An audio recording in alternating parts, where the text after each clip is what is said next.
Hi friends, ఈ వాక్కాయలండి. వాక్కాయల్ని ఇలా cut చేసుకొని సీడ్ తీసేసుకోవాలి. మధ్యలో సీడ్ ఉంటుందండి, అది తీసేసుకొని ఇలా పెట్టుకొని నేను 200 గ్రామ్స్ వాక్కాయలు తీసుకున్నానండి. ఒక హాఫ్ స్పూన్ మెంతులు బాగా ఎర్రగా ఫ్రై చేసుకోవాలండి. తర్వాత 4 స్పూన్లు ఆవాలు యాడ్ చేసుకోవాలి. అవి ఊరికి వేడెక్కితే చాలండి. అవి ఇవి బాగా వేడెక్కిన తర్వాత మిక్సీ పట్టుకొని పౌడర్ చేసుకోవాలి.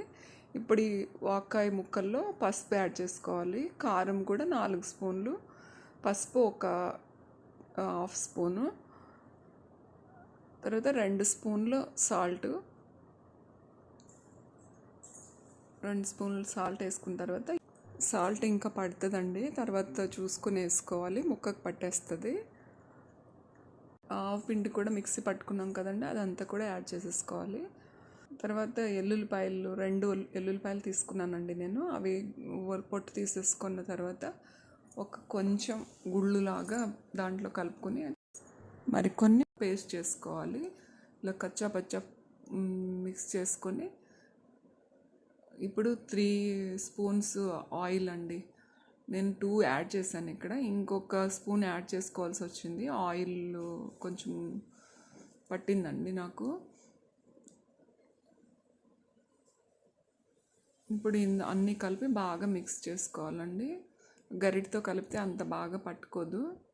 చేతితో అన్నీ బాగా ప్రతి ముక్కకి అంటేలాగా బాగా కలుపుకోవాలి. ఉప్పు కారము చూసారు కదా, ఇలా కలుపుకున్న తర్వాత మూత పెట్టి పక్కన పెట్టుకోవాలండి. నెక్స్ట్ డేకి మంచిగా ఊట వస్తుందండి.